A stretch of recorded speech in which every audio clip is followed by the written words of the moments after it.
Na san mutane da yawa suna yawan tambaya cewa shin ta yaya za mu yi claiming docs ɗinmu idan sun ba mu dama mu yi claiming.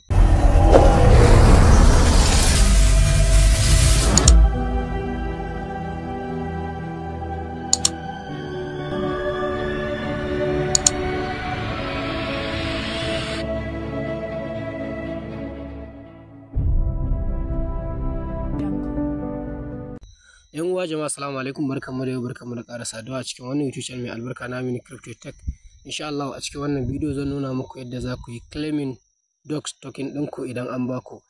Don haka abin da kake bukata shine ka tabbatar da kana da verify exchange ta yadda za ka tura token ɗinka cikin sauƙi. A cikin wannan bidiyo za ku san yadda za ku tura token ɗinku Bybit, Bitget da sauran exchange dai. Insha Allah, so abin da kake bukata kawai ka shigo cikin docs app ɗinka na cikin Telegram. Idan ka shigo kamar haka za ka gan shi a nan gurin an ce maka deposit to exchange, sai ka zo ka taɓa saman shi. So idan ka taɓa a nan gurin za su baka option guda uku, amma yawanci yanzu dai ɗaya biyu suke aiki, shine ka saka a exchange ko kuma ka saka a Telegram wallet. To don haka mu za mu ɗauki exchange ne saboda mu da an ba mu sayarwa za mu. To don haka sai ka zo ka taɓa continue nan kamar yadda kake gani, dama already yana kan exchange, sai ka taɓa continue. So bayan ka taɓa continue a nan gurin za ka zaɓa Bybit ne ko OKX. To kun ga dole kuna buƙatar ku je ku yi register Bybit saboda exchange guda biyu kawai suka ba da dama a je a yi claiming. Don haka sai mu taɓa kamar haka.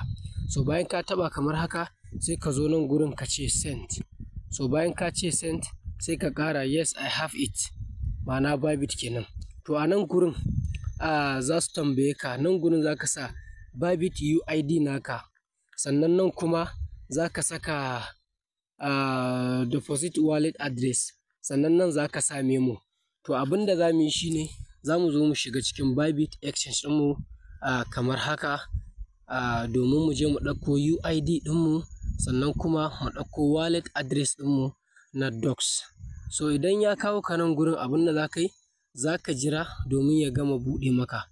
So idan ya buɗe maka dai, da fari dai ka zo ka taɓa nan gurin inda aka ce maka wannan alamar, wannan shine UID ɗin da docs suka yi magana, ka kwafo shi sai ka zo ka kwafe shi kamar haka. So bayan ka kwafe shi sai ka zo cikin docs ɗinka, sai ka zo daidai nan gurin sai ka pasting wannan UID ɗin naka na Bybit, sannan sai ka koma ka kwafo wallet address ɗinka na docs. So kamar yadda kake gani za ka zo nan inda aka ce asset, sai ka taɓa shi.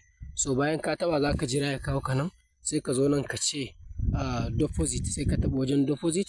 So bayan ka taɓa a nan za su baka option guda uku, P2P ne ko Bybit NGN ne, ma'ana naira, ko kuma deposit crypto, sai ka ce deposit crypto. So bayan ka zo nan sai ka taɓa wajen search domin kai searching docs kamar yadda za ku gani. So bayan ka saka docs, za ka yi searching docs a nan ƙasa gashi nan za ka gani, sai ka taɓa. So bayan ka taɓa za ka jira, ko kuma ka taɓa kan ton ɗin nan. So bayan ka taɓa za su nuna maka nan gurin. To wannan shine wallet address ɗinmu na docs, sai mu kwafe shi. So idan ka kwafe shi sai ka zo cikin docs ɗinka, sai ka taɓa nan gurin da aka ce paste wallet address, sai ka taɓa shi.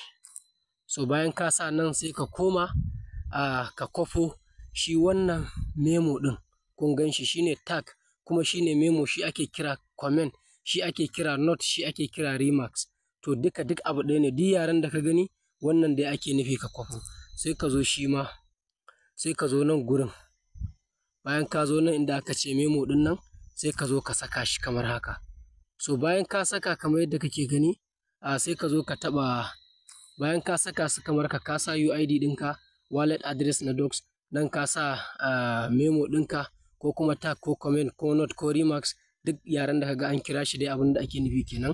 Sai ka zo nan gurin ka ce send. So bayan ka ce send za su ce kai confirming this is, ka tabbatar da duk abin da ka sa daidai ne, komai KYC ɗinka lafiya lau, sai ka ce confirm nan gurin confirm. So bayan ka yi confirm kamar yadda kake gani, sun ce mana deposit is in progress. So don haka za mu jira now be already for the listing on August. So za su sauke mun shi ranar listing. Don haka nan sai ka taɓa wu ɗin nan. So bayan ka taɓa za ka ga sun kwashe maka docs ɗinka gaba ɗaya. So insha Allah za ku ga adadin amount ɗin nan gurin. To masha Allah, insha Allah kowa a haka zai bi ya yi claiming docs ɗinsa. So idan kun ji daɗin wannan bidiyo ku taimaka ku danna mana subscribe, sannan ku danna alamar ƙararrawa ku zaɓi wata da sanda muka ɗora bidiyo a sanar da ku. Bisalam.